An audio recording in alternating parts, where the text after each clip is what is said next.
Christmas has always held a kind of magic for me, even as the years have rolled by and life has taken on a quieter rhythm. I may not move as quickly as I once did, and my hair may shine silver instead of chestnut brown. But when December comes, something inside me stirs. It feels almost childlike, the hope, the anticipation, the sense that for one evening at least, hearts can draw closer.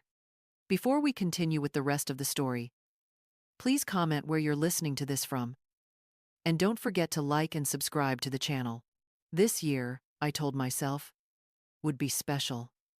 I wanted it to be. I had been planning our Christmas dinner for weeks, jotting down lists, pulling out recipes I hadn't used in years. My son and his wife promised they would come, and those words filled me with a joy I carried like a treasure. I wanted everything to be perfect, not for me, but for them, so they would feel welcome, so they would feel that this home was still their home too. That morning, I woke earlier than usual. The winter sky was still dark, a deep navy fading into gray, but I was already bustling about the kitchen. The turkey, stuffed and seasoned with sage, was roasting slowly in the oven. The scent drifted through the house, mingling with the cinnamon sticks simmering on the stove for cider. On the counter, I rolled out dough for apple pie, my mother's recipe, the one I could almost make with my eyes closed.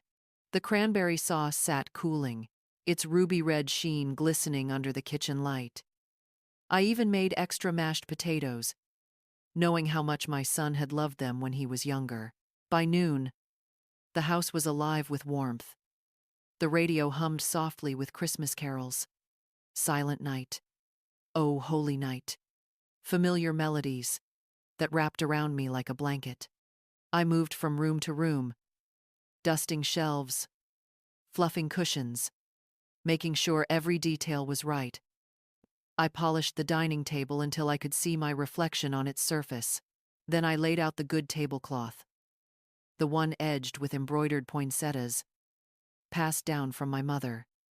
The silverware, saved for only the most important days, gleamed in the soft light of the Christmas tree in the corner. I paused often, looking around, imagining how it would be. I pictured my son stepping inside, tall and broad-shouldered, shaking the snow from his coat, smiling, as though no time had passed. Beside him, his wife, perhaps carrying a small gift, her cheeks pink from the cold. I imagined them walking in and seeing the table, their faces lighting up, their eyes softening with gratitude. And in my mind, I saw more than just that moment. I saw us sitting together, passing plates, talking, and laughing. I saw my son's boyish grin as he reached for a second helping of potatoes, the way he used to when he was small and couldn't get enough. I remembered the Christmases of his childhood, the sound of wrapping paper tearing, the glow of his face lit by the tree, the way his laughter filled the room like music. I held on to those memories tightly, using them as fuel for the hope I carried now. Outside, snowflakes drifted lazily, settling onto the front steps where I had hung a wreath with a bright red bow. I wanted every part of the house to whisper welcome. Every fold of a napkin, every dish on the table was my way of saying, "You are loved. You are wanted. You still belong here." Yet beneath all that effort, a quiet worry stirred in me, like a shadow at the edge of the light. Would they come on time? Would they even come at all? I told myself not to be silly. They promised. They said they would be here. Tonight would be different, I repeated silently, as though saying it enough times could make it true. I set the final dish on the table and stood back. The candles flickered, casting golden light across the plates. The tree lights twinkled softly, reflecting in the polished silver. It looked beautiful. For a moment, I simply stood there, pressing my palms together as if in prayer. This is going to be a good night, I whispered to myself. It has to be. I didn't know then how wrong I was. As I stood there, admiring the table I had set with such care, my mind drifted backward, almost against my will. It's impossible for a mother to look at an empty chair and not remember the days when that very spot was filled with laughter. I thought of my son as a boy, when Christmas meant more than just gifts and food. He used to wake me at the crack of dawn, his little face pressed close to mine, whispering, "Mom, is it time yet? Can I go see the tree?" His eyes sparkled brighter than the lights strung along the branches. He'd rush out in his pajamas, hair sticking up in every direction, feet pattering across the wooden floor. Those mornings were chaotic and perfect. Wrapping paper scattered across the room, ribbons tangled in the dog's paws, hot cocoa spilling because he was too excited to sit still. I remember kneeling on the floor with him, helping him build Lego towers that always leaned sideways, or trying to figure out how to assemble toy cars when the instructions were written in tiny print. He never cared if the toy worked exactly right. The joy was in having it, in being together. And oh, how he loved the food. Even then, mashed potatoes were his favorite. He'd heap spoonful after spoonful onto his plate, cheeks puffed out as he grinned at me, saying, "These are the best in the world, Mom." Sometimes he'd sneak into the kitchen before dinner, tugging at my apron, begging for just one taste of pie. I would pretend to scold him, but I always gave in. How could I not? His laughter was my weakness. Back then, it didn't matter that the house was small or that the decorations were simple. We didn't have much, but we had each other, and that was more than enough. The sound of him giggling, the way his small hands wrapped around mine as he helped stir cookie dough that was the real Christmas magic. Those moments filled the house with a warmth no candle could ever match. But life changes, doesn't it? Children grow taller, their hands slip from yours, and suddenly their world expands beyond the walls of the home you built for them. First came teenage years, when he preferred friends to family gatherings. I remember setting the table then, too, watching the clock, and telling myself it was just a phase. Then came college, and I held on to the hope that holidays would still bring him back, that the magic would return, even if only for one night. When he married, I told myself my family had grown. I welcomed his wife with open arms, eager to share traditions, eager to create new ones together. I thought we would laugh around the same table, bake cookies side by side, maybe even carry on the rituals that meant so much to me. But somewhere along the way, the warmth dimmed. The visits grew shorter, the conversations thinner, and I couldn't help but wonder, had I lost him to another life, one that no longer had room for me? That thought, sharp as it was, I pushed aside quickly tonight. No, I told myself, this Christmas would be different. Surely he remembered those mornings, the laughter, the food, the love that filled every corner of his childhood. Surely, deep inside, he carried those memories too. I looked again at the table, the napkins folded neatly, the candles waiting to be lit, and I imagined him walking in with the same smile he once had as a boy. I imagined hearing his laugh again, not through memory, but in this very room. It's a mother's heart, I suppose, that clings to the past, while still daring to hope for the future. And as I stood there, lost between memory and reality, I whispered softly, almost like a prayer, "Please let tonight bring us back, even just a little." The house felt alive that day, though it was just me moving from room to room. I had been preparing since early morning, as if every detail mattered, as if each one was a thread in the tapestry I was weaving for tonight. In the kitchen, the oven glowed warm and steady. The turkey roasted slowly, the skin turning golden brown, its aroma filling every corner of the house. I basted it carefully, leaning down so the steam kissed my face, and whispered, "This is for them. This has to be perfect."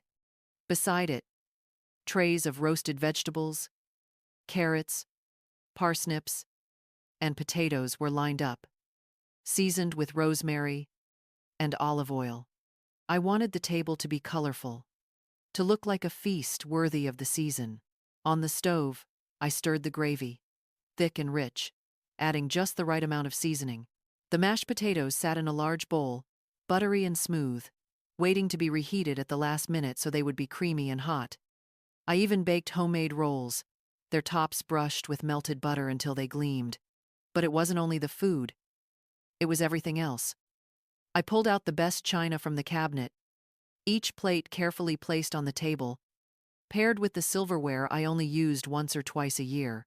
I folded the napkins into little triangles, tucking a sprig of holly into each one. In the center of the table, I placed a simple centerpiece, a few pine branches, red berries, and 3 white candles that I planned to light when they arrived. The living room glowed with the soft light of the Christmas tree. I had decorated it myself, hanging ornaments collected over decades. Some were chipped, some faded, but each carried a memory. My son's hand-painted school project shaped like a star, a ceramic angel my husband and I bought on our first Christmas together, a glass bauble I received as a gift from a neighbor years ago. The tree wasn't grand like the ones you see in shop windows, but it told our story. It felt like family, standing tall in the corner. I even laid out little touches in the hallway, a bowl of candy canes on the console table, a small framed photo of my son, as a boy, in his Santa pajamas. I thought maybe, just maybe, seeing those things would remind him of the warmth he once knew here. Every step, every movement, was driven by love. I wasn't just preparing food, I was preparing a welcome. I wanted them to walk in and feel wrapped in comfort, to sense that no matter how far life had taken them, this house remained a place of belonging. Still, beneath all the bustle, my heart carried a quiet ache. It's funny how mothers do this. We pour ourselves into every dish, every detail, as though the perfection of a table could fix what feels broken inside. I told myself, if I just do enough, if I just make it special, they'll feel it. They'll remember. By late afternoon, everything was in place. The house smelled of spices and warmth. The tree lights twinkled. The table stood ready like a stage awaiting its actors. I changed into my best dress. Not new, but nice enough. I pinned on a small brooch shaped like a snowflake, something my husband had once given me, and I caught my reflection in the mirror. For a moment, I almost believed I looked ready for joy. Then I sat down, smoothed my dress, and glanced at the clock. They had promised they'd come by 6. My heart quickened, not with fear yet, but with hope. I whispered to myself, as if saying it could make it true, they'll be here soon. They'll walk through that door, and we'll be together again. I remember the moment so clearly when my son promised me they would come.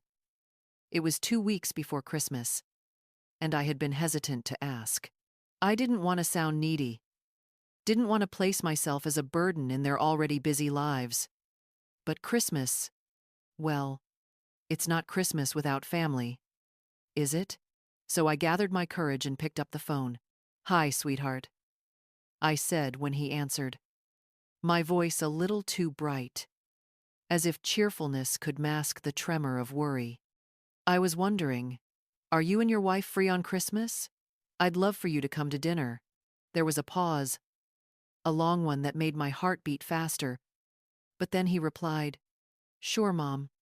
We'll come by. Don't worry. Don't worry." Those words felt like balm to my heart. I exhaled the breath I hadn't realized I was holding, and smiled into the receiver, even though he couldn't see it. "That would mean so much to me," I whispered. "We'll be there," he said. "Around 6 o'clock." I wrote it down immediately on the small calendar hanging in my kitchen, circling the date and the time. I traced it again and again, as if underlining it would make the promise stronger. In the days that followed, I replayed that conversation in my head. His voice hadn't been particularly warm, but it hadn't been cold either. It was practical, matter of fact, the way busy people speak when they're already thinking of the next thing. And yet, to me, those words carried weight. We'll be there. I clung to that promise like a child holds onto a piece of candy. Every time doubt crept in, every time I wondered if maybe they'd cancel, if maybe something more important would come up, I reminded myself, he said it. He promised. Sometimes at night, lying in bed, I let myself dream. I imagined hearing his car pull into the driveway, imagined the sound of the door opening, his voice calling out, "Mom, we're here." I pictured hugging him, feeling his strong arms around me, the warmth of family filling the cold corners of the house. But alongside the hope, a shadow of memory lingered.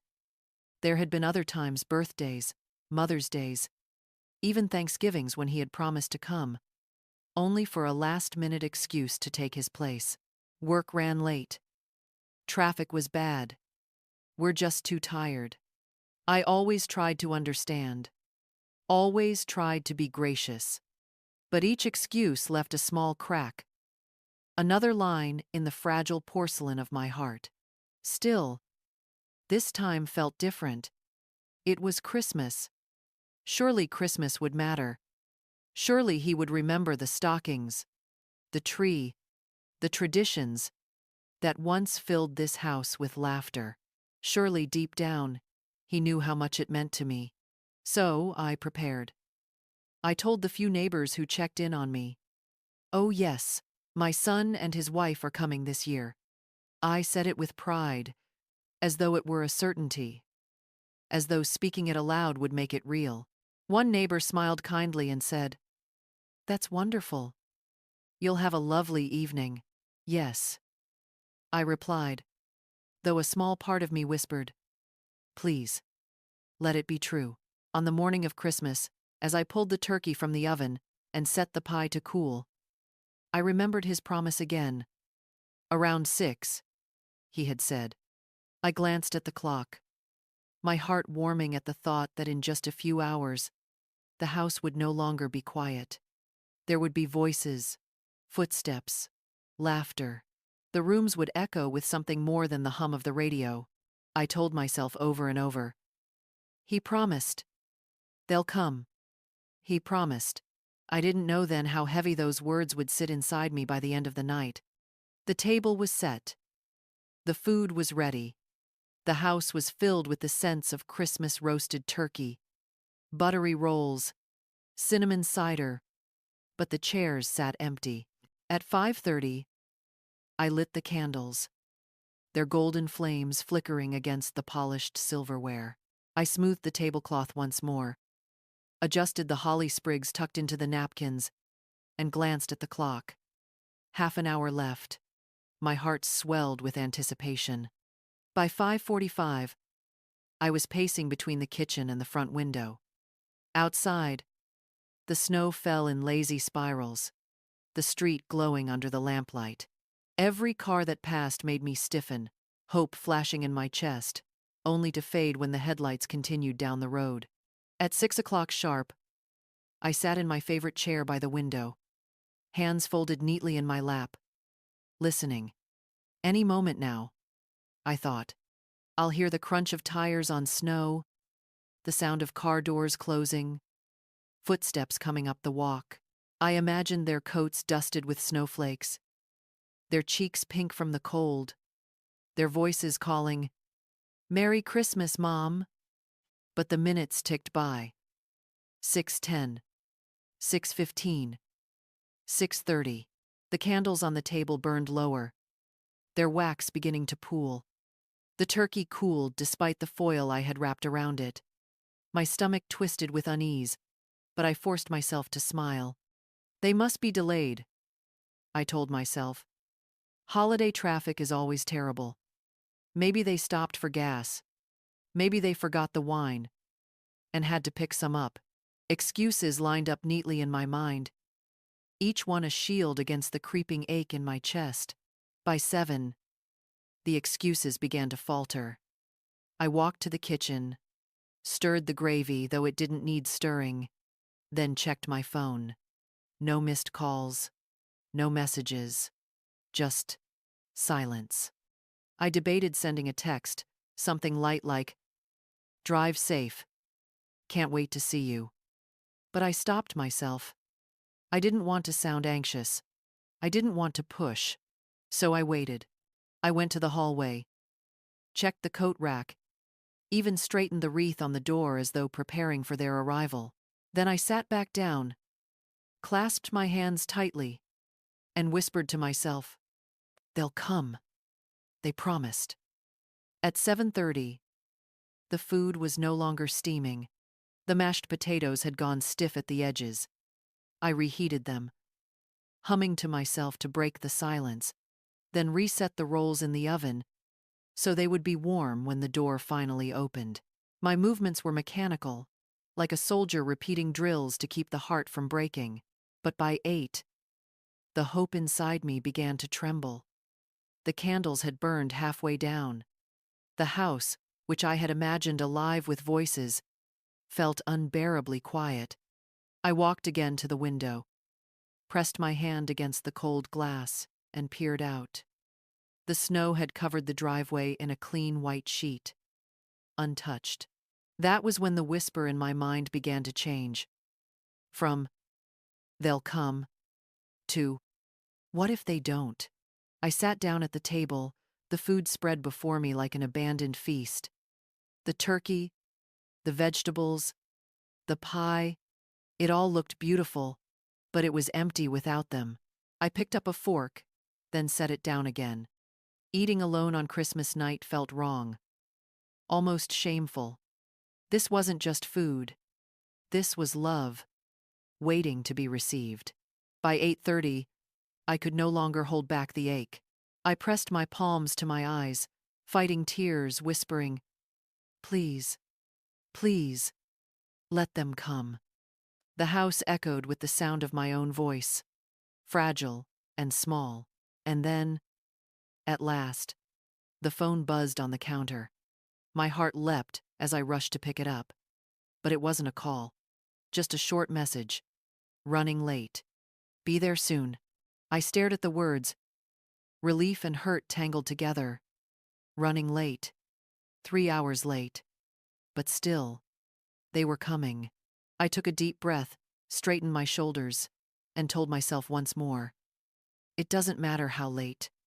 What matters is, they'll be here." I didn't yet know how hollow those words would soon feel. It was nearly 9 o'clock when I finally heard it, the sound of a car pulling into the driveway.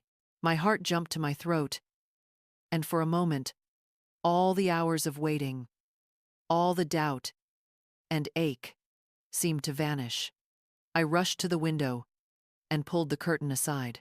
The headlights cut through the snow, illuminating 2 familiar figures stepping out of the car.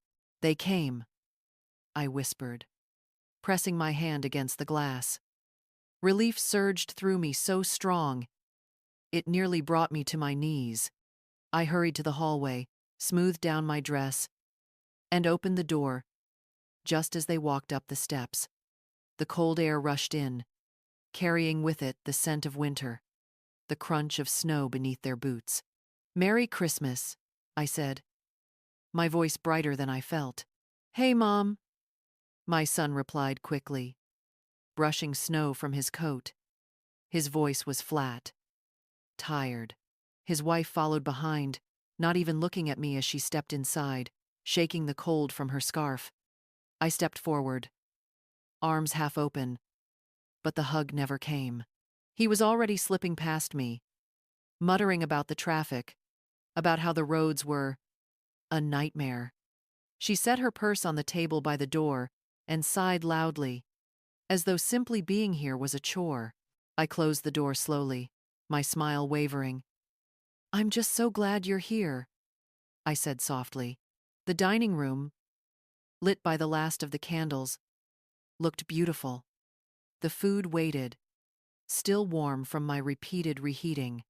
I gestured toward the table. Dinner is ready. Everything's hot. I made all your favorites. My son glanced at the spread, then at his watch. We already grabbed something on the way, he said. Didn't think we'd be this late. The words hit me like cold water. Already 8. Hours of cooking, days of planning, and they had stopped somewhere else, filled their stomachs, and arrived with no hunger left for me. Oh, I managed, my voice barely above a whisper. Well, maybe just a little. A bite of pie at least? His wife shook her head, pulling out her phone. I'm full. Maybe later. She scrolled through the screen, the glow lighting up her face, more interested in whatever message appeared there than the table before her. I swallowed hard, forcing a smile as I began lifting lids from dishes anyway. The steam rose into the air, carrying with it the scents of rosemary and cinnamon. I made mashed potatoes the way you used to like them, I said, looking at my son. Remember how you always… Mom. He cut in, his tone sharp but tired. We're really not hungry. Maybe just coffee? Coffee. On Christmas night. My hands trembled as I set the lid back down, the clatter louder than I intended. I turned away quickly, blinking back tears, and busied myself at the counter with mugs and sugar. Behind me, I could hear them talking softly to each other, their voices low, indistinct, as if I weren't even there. Once or twice, they laughed, but not at anything I said. I placed the coffee cups before them and sat at the edge of the table, my hands folded in my lap. The turkey sat untouched. The rolls, golden and soft, cooled into silence. The pie, glistening under the candlelight, might as well have been invisible. Still, I tried. I asked about their work, their holiday plans, even about her family. Each answer was short, clipped. It's fine. Busy. We'll see. No questions came back to me. Not once did they ask how I was, or whether I'd been lonely, or what Christmas meant for me this year. And yet, despite everything, I clung to gratitude. They were here. They had come, even if late, even if distracted. I told myself that mattered, that it was enough. But as I looked around the table at the food uneaten, the chairs filled but silent, I couldn't ignore the ache, pressing deeper into my chest. This wasn't the Christmas I had dreamed of. This wasn't the warmth I remembered. It was presence without connection. Bodies in the room, but hearts far away. And in that moment, sitting before a feast meant for family, I realized I was still alone. The coffee sat steaming in their mugs, untouched for long minutes, as my son scrolled on his phone and his wife stared blankly at the candles burning low. I tried to ignore the silence pressing down on us, tried to pull threads of conversation out of the air, as if they could stitch the evening together. So, I began gently, my hands clasped tight in my lap. Did you decorate your tree this year? His wife shrugged without looking up. We didn't bother. Too busy. Oh, I said softly. It always feels like Christmas once the tree goes up. I remember when you were little. I turned to my son, a faint smile tugging at my lips. You couldn't wait to put the star on top. You climbed on the chair yourself, remember? He glanced up briefly, then returned to his phone. That was a long time ago, Mom. The words, casual and careless, landed heavy, as though the past I cherished so deeply was nothing but an old photograph stuffed in a drawer. I tried again. I baked your favorite pecan pie. Just the way you liked it. He shook his head. We really shouldn't. We're watching calories. Calories. On Christmas night, I forced a smile, even as my throat tightened. Well, maybe I'll pack you some to take home. His wife finally looked at me then, her eyes cool. Honestly, we probably won't eat it. You don't have to. The silence that followed was sharper than any insult. I folded my hands tighter, pressing them together as if I could keep the pieces of myself from breaking apart. Minutes dragged by, the ticking of the clock on the wall louder than their voices. I reached for another thread of conversation. Did you get time off work? Maybe we could do something together this week? My son sighed, finally setting his phone down. Mom, our schedules are full. We're not kids anymore. We don't have time to just hang out. Not kids anymore. The words carried a sting. I wasn't asking for toys or games. I was asking for a moment, just one moment, to remind myself I was still part of their world. I looked at him, at the hard line of his jaw, the way he sat with his arms crossed, closed off. For a fleeting second, I caught a glimpse of the boy. He had once been the boy who used to sit at this very table and chatter about school and friends. The boy whose laughter once filled this house. But that boy was gone, replaced by a man who seemed to see me not as his mother, but as an obligation to check off a list. And then came the words that sank deepest of all. You know, he said, leaning back in his chair, you shouldn't expect us to do this every year. It's hard for us. We've got our own lives now. My breath caught. Every year? I had asked for one evening. One evening in 12 long months. One evening to remind myself that family still meant something. His wife nodded in agreement, her voice cool and final. Yeah, you really shouldn't make it such a big deal. Such a big deal. Christmas dinner, a mother's table, a house full of memories, all dismissed in a handful of careless words. I nodded slowly, though my chest burned. Of course, I whispered. I understand. But inside, I didn't. I couldn't. Because what they didn't know, what they couldn't see, was that this wasn't just a dinner to me. It was a lifeline. A thread that tied me to them. To the past. To the hope that family still mattered. And as I sat there, their mugs cooling beside untouched plates, I realized the thread was fraying, strand by fragile strand, under the weight of words spoken without care. Words that would echo long after the night was over. The table that once brimmed with laughter now felt like a stage where no one remembered their lines. The candles had burned down to stubs, their weak light casting shadows instead of warmth. Plates that I had set with such care remained empty, the silverware untouched, the turkey sitting in silence, as if it too had been abandoned.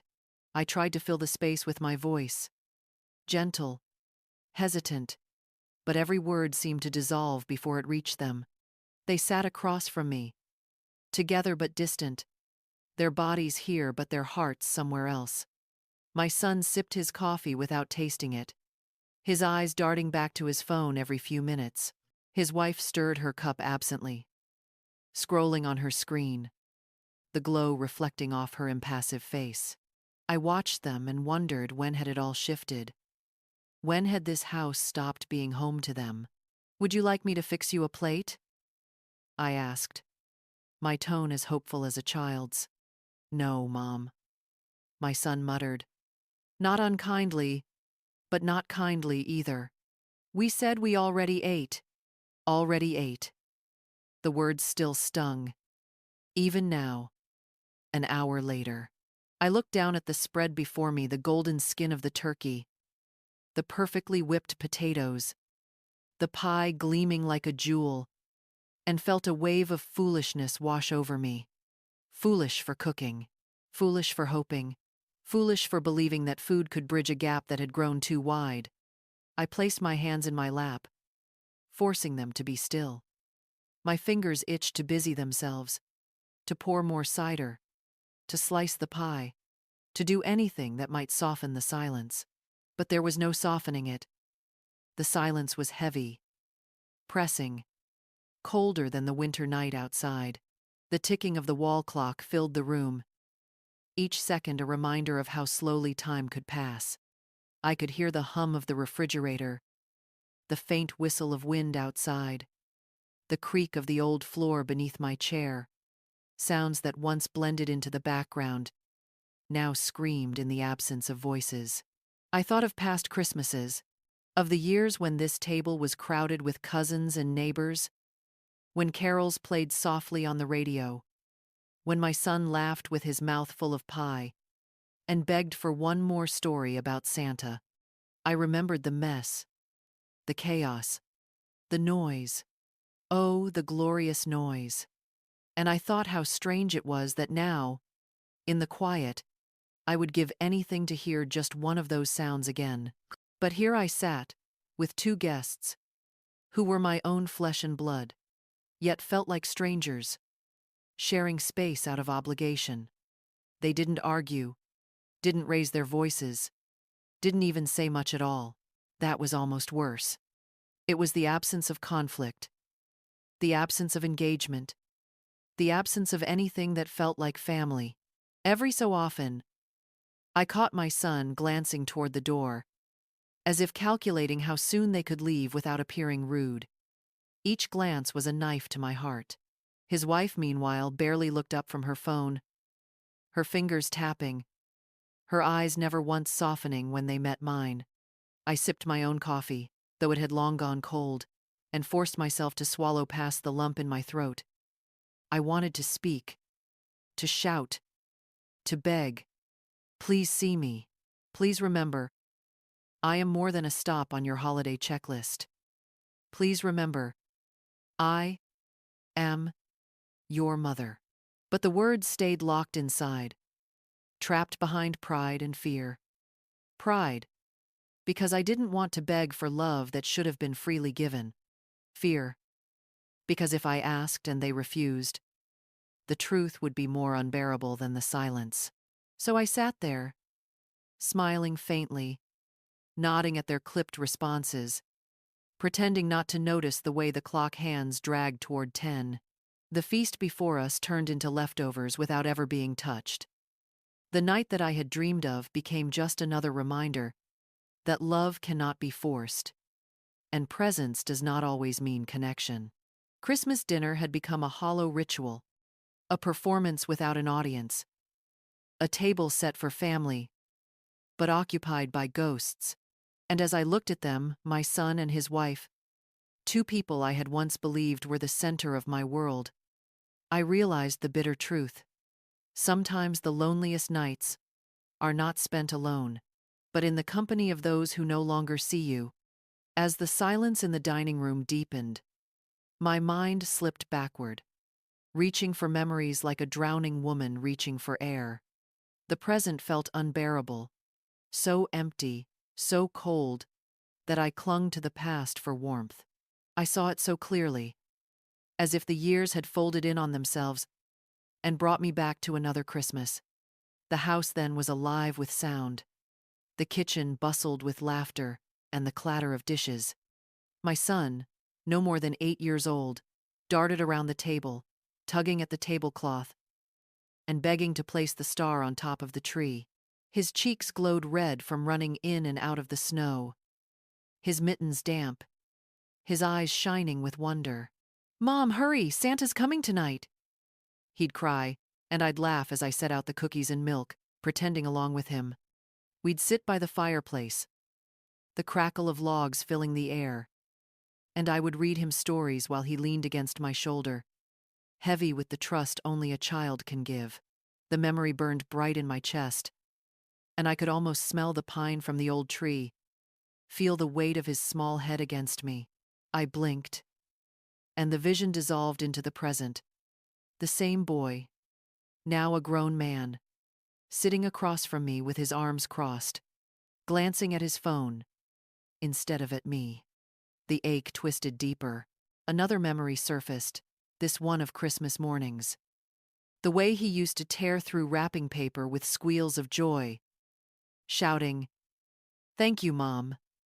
Thank you," before hugging me so tight I could hardly breathe. The way he'd insist I sit beside him as he built his new toys, his face alight with pure, unfiltered joy. I thought of the effort I had poured into those mornings, staying up late, wrapping each gift with care, baking cinnamon rolls so the house smelled sweet when he woke. Every detail, every small gesture, was done with love. Love he once recognized, love he once returned. Now, I wondered, where had that love gone? Was it buried beneath the weight of adulthood, smothered by stress and responsibility? Or had it simply vanished, evaporated like snow under a relentless sun?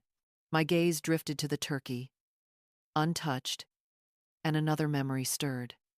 A Christmas years ago when he had begged for extra drumsticks, laughing with his mouth full, declaring it the best turkey ever. I had glowed with pride then, my heart swelling at the thought that my cooking brought him such happiness. Tonight, the same dish sat cold and forgotten. It was the contrast that hurt the most, the then and the now. The vibrant child who once found magic in this house, and the man who now treated it like a burden. I reached for my coffee, though it had long since gone cold, and held the cup tightly in my hands. The porcelain warmed my palms faintly, but not enough to chase away the chill in my chest. The memories kept coming, unbidden, relentless. Decorating the tree together, stringing lights that tangled and made us laugh until our sides hurt, singing carols off-key, baking cookies that crumbled in our hands, sneaking bites of dough when we thought no one was looking. Even the mess, the spilled flour, the crooked ornaments was beautiful in its imperfection. Those were the moments that had defined Christmas for me. Not the gifts, not the food, but the togetherness. The feeling that no matter how messy or chaotic life became, we had each other. I lifted my eyes to the present once more, to the quiet room, to the two figures sitting across from me like polite strangers. The gap between memory and reality yawned so wide, it felt like a chasm I could never cross. Tears stung my eyes, and I blinked them back quickly, unwilling to let them see how deeply I was breaking. I forced a smile, though my lips trembled, and whispered to myself, at least I had those years. At least once, I knew what it felt like to be truly needed. But the truth clawed at me, even as I said it. Those years were gone, and no matter how vividly I remembered them, no memory could fill the emptiness of this night. The past was a comfort, yes, but it was also a cruel reminder of everything I had lost. The silence was unbearable. It sat heavy between us, thicker than the steam rising from the untouched dishes. I could no longer pretend it was normal. The ache in my chest pressed too sharply, demanding words, demanding release. I set down my cup, the clink loud in the stillness, and took a deep breath. I just wish, I began softly, my voice unsteady, that Christmas could feel the way it used to, when we were together, laughing, eating, when it felt like family. My son's head jerked up from his phone, his brow furrowed. Mom, we're here, aren't we? Isn't that enough? His tone wasn't cruel, but it was sharp, defensive, like he had been accused of a crime. My hands trembled in my lap. You're here. Yes, I said slowly, and I'm grateful. But it feels like your minds are elsewhere, like you don't really want to be here. His wife sighed, finally looking up from her screen. Her expression was flat, almost bored. We told you it's been a long day. We're exhausted. We can't be everything you expect. Her words cut deep, though her voice remained even, almost dismissive. I swallowed hard. I didn't expect everything. I just hoped for a little warmth, a little conversation. I made this dinner for you. I wanted us to share it. My son leaned back, crossing his arms. Mom, you're making this bigger than it is. It's just dinner. We'll eat another time. Why does it matter so much? Just dinner. The phrase hit me like a blow. He didn't understand, couldn't understand, that for me it was never just about the food. It was about connection, about tradition, about being seen and valued. Because it's Christmas, I said, my voice rising without meaning to. Because I've spent weeks preparing for tonight. Because I wanted this to be special for us. For you. He shook his head, his jaw tightening. We're adults now, Mom. Things change. You can't keep holding on to the past. I felt my breath catch, the tears pricking hot at the corners of my eyes. Holding on to the past is all I have left, I whispered. For a long moment, no one spoke. The clock ticked, each second loud, in the silence that followed. His wife broke it first, her voice cold. We can't live our lives just to make you happy. You have to understand that. Something in me cracked at those words. I pressed a hand to my chest, as if to steady my heart. I don't want you to live for me, I said quietly. I only wanted one evening where we could feel like family again. My son looked at me then, and for a flicker of a moment, I thought I saw guilt in his eyes, but it was gone as quickly as it came. He sighed, rubbing his forehead. We're sorry if it's not what you wanted, but we can't keep doing this every year. It's too much pressure. Pressure. The very thing that had once been joy for me, hosting, cooking, preparing, was now seen as a burden to them. I sat back, my shoulders heavy, my heart hollow. I realized then that no amount of pleading, no amount of reminding them of the past, would bring back what once was. They had moved on, and I was still here, clinging to traditions that meant everything to me and nothing to them. The room felt colder than ever, despite the candles still flickering weakly. The gulf between us had widened, and I could feel the truth settling into my bones. No words tonight would bridge it, so I smiled faintly, a brittle mask to hide the breaking inside. I see, I murmured. I won't ask again. The conversation ended there, but its echoes would linger far longer than the night. When their words faded into silence, I felt the weight of the evening collapse onto my shoulders.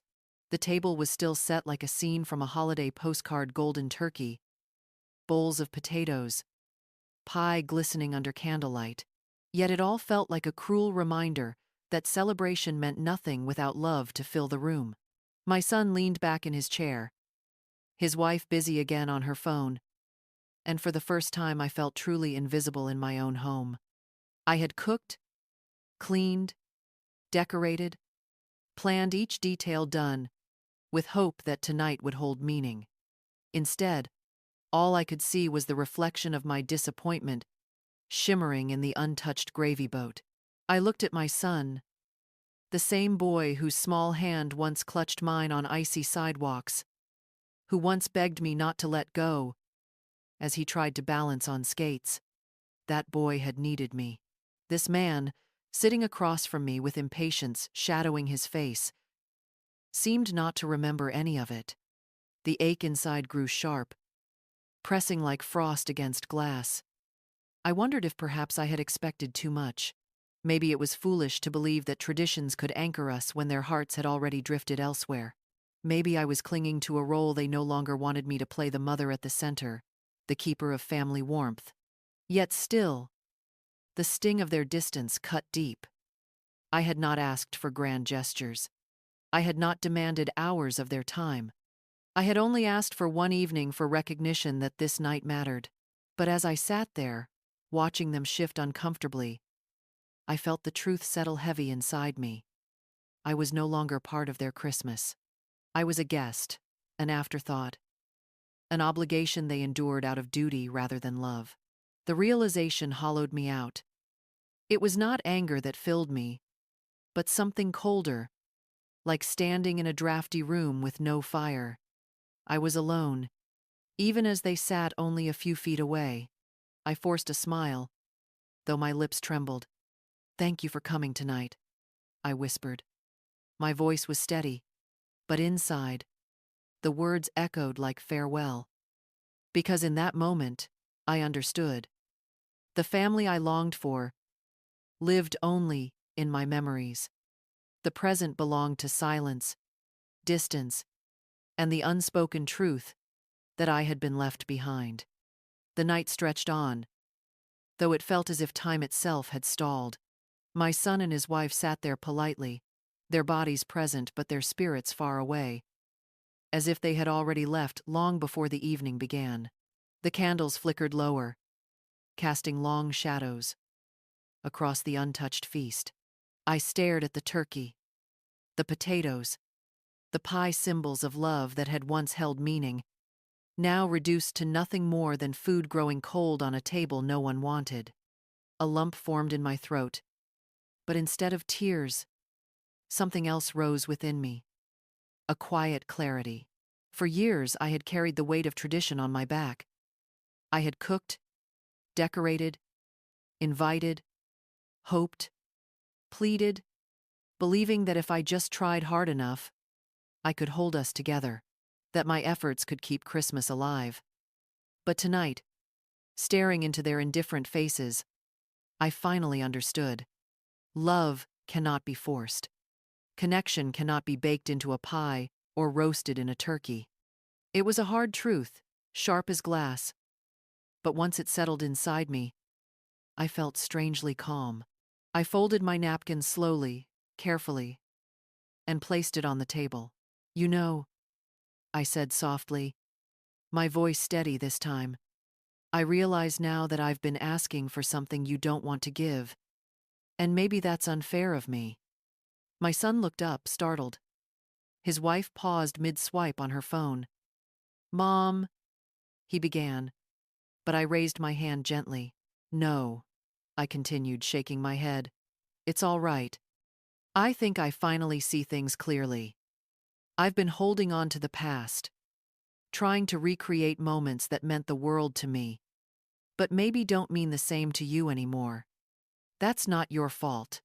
It just is." The words tasted bittersweet, but they carried a strength I hadn't felt before. For the first time, I wasn't pleading. I wasn't bargaining. I was simply stating the truth. "I won't ask again," I said quietly. "If you want to come, you'll come. If you don't, I'll still celebrate. I'll find joy in my own way, even if it looks different now." The silence that followed was heavy, but it no longer crushed me. Instead, it felt like space open, waiting, uncertain, but mine, to fill however I chose. My son shifted, guilt flickering across his face, though he didn't speak. His wife lowered her eyes, her fingers frozen above the screen. For the first time that evening, I felt something stir inside me that wasn't sadness. It was resolve. Perhaps even freedom. I had spent so long measuring the worth of my holidays by their presence, by whether they showed up, by whether they cared. But now, I understood that my life couldn't hinge on their choices. Christmas, after all, was more than just who sat at the table. It was about gratitude, faith, survival, love that endures, even when unreturned. I straightened in my chair, my back firm, my voice clear. "Thank you for coming tonight," I said again. But this time it wasn't a plea. It was a closure. Inside, I made a promise to myself. Never again would I let my worth be measured by whether or not they noticed me.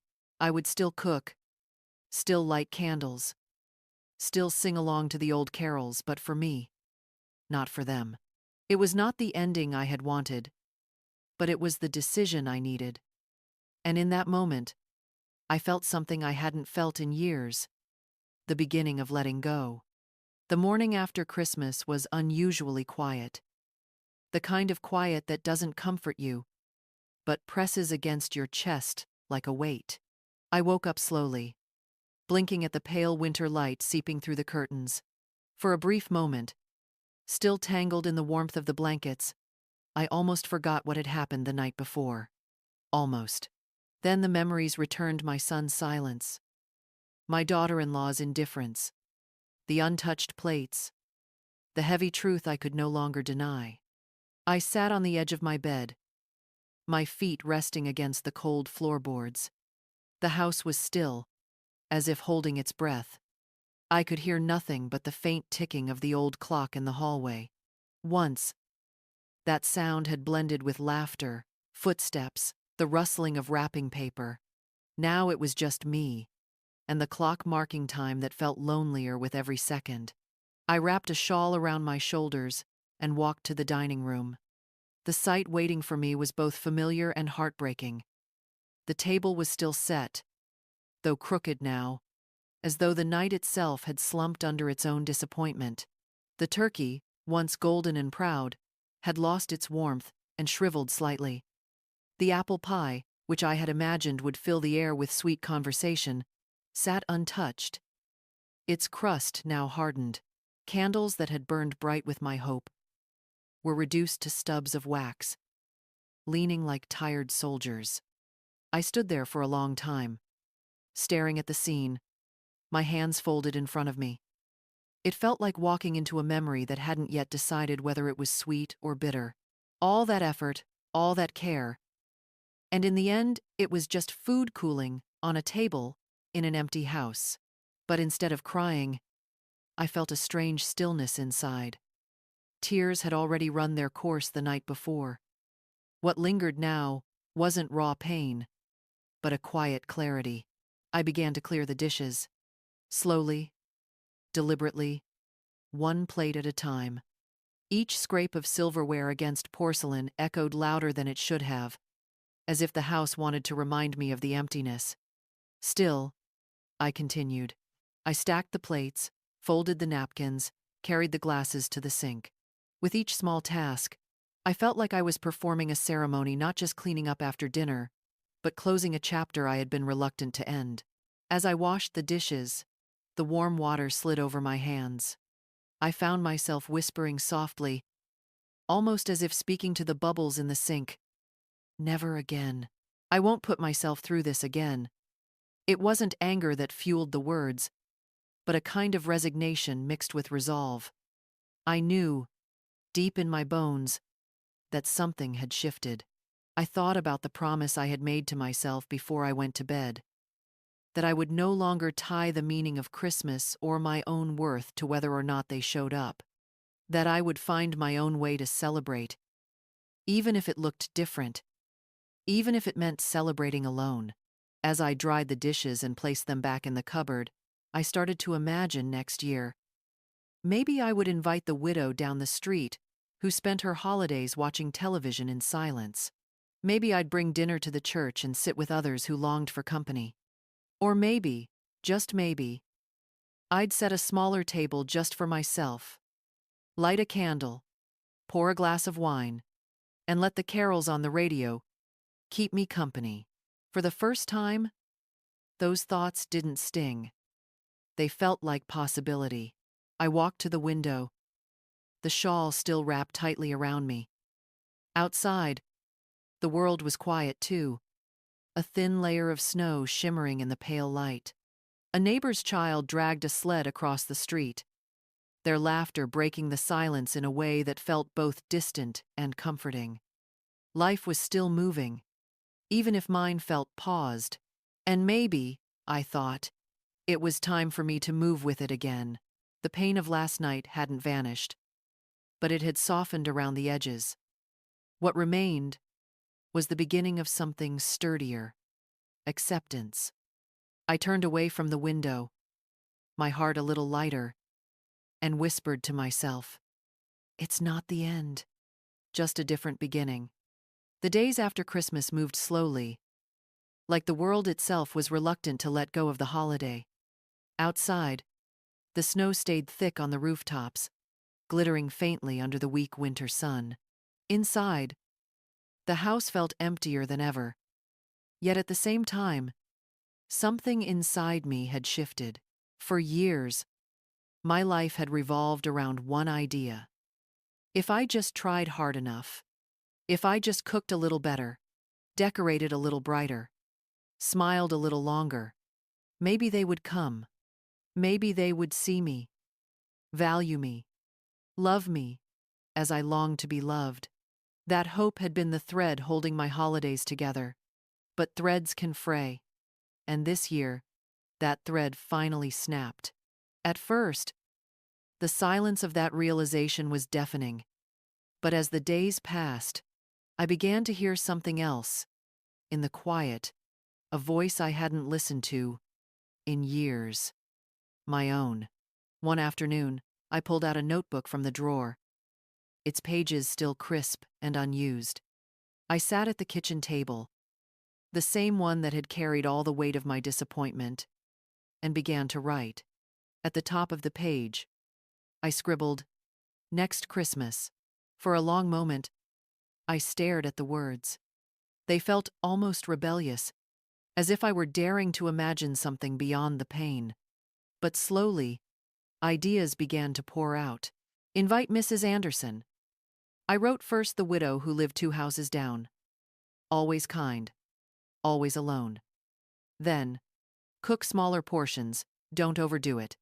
Donate extra food to the shelter. Play music while decorating, even if it's just for me. The more I wrote, the lighter I felt. Each line was like a step away from the bitterness of the past, and closer to a future I could shape on my own terms. For the first time, I realized I didn't have to sit waiting by the door, praying for footsteps that might never come. I could choose who to welcome. I could choose joy, no matter how small. That night, I lit a single candle and sat by the window again. Snowflakes drifted lazily from the sky, catching the glow of the street lamps. The house was quiet, but the silence no longer pressed against me like a burden. Instead, it felt open, like space waiting to be filled. I thought of the children laughing with their sleds outside, the neighbors who might also feel the sting of solitude, the strangers at the shelter who would gladly take a warm plate of food. It struck me then. Family is not always who you are born to. Sometimes, family is who you choose to share your light with. The thought made me smile genuinely, softly. It wasn't the joy I once knew, but it was something new, something real. I leaned back in my chair, letting the candle flicker. Christmas would never again look like the ones I had clung to in the past. The big table, the crowded laughter, the familiar chaos of my son's presence that was gone. But in its place, a new kind of celebration could grow. Smaller, simpler, perhaps lonelier at times, but still filled with meaning.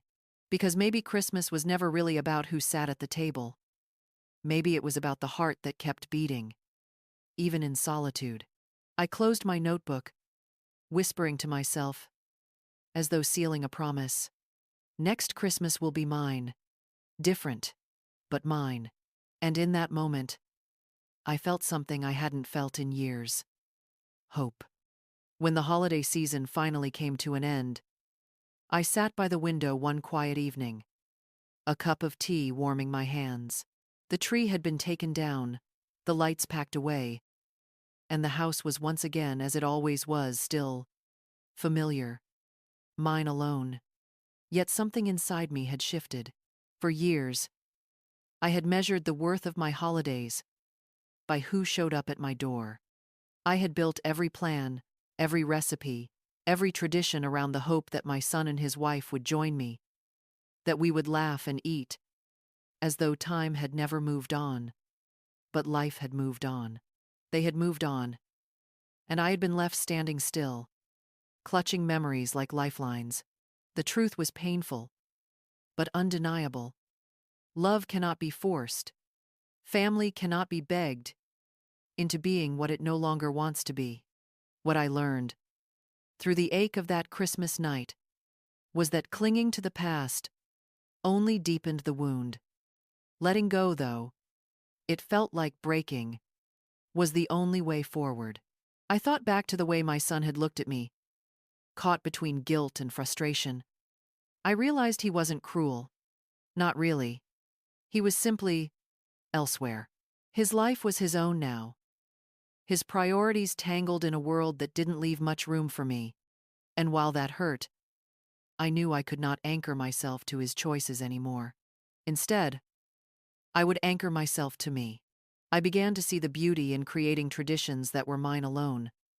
A smaller dinner, perhaps, or an evening with neighbors who understood the silence of an empty house. A candle lit not as a plea for company, but as a reminder that I still had light within me.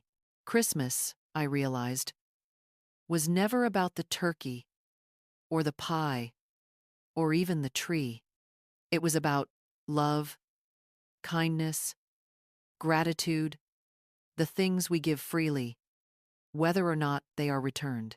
That night, as I sipped my tea and watched the snow fall softly outside, I felt a strange peace settle over me. The wound was still there, but it no longer consumed me. In its place was something quieter, sturdier, acceptance. And maybe that's what we forget sometimes, that acceptance is also a kind of love. Love for ourselves. Love for the life we still get to live, even if it doesn't look the way we dreamed. So if you are listening to this story, perhaps sitting alone tonight, or nursing the ache of a family that doesn't gather the way it once did, hear this. You are not less because others forgot your worth. You are not unloved because they did not show up. Sometimes, the love we long for most is the love we must give ourselves first. I cannot say that next Christmas will be easy.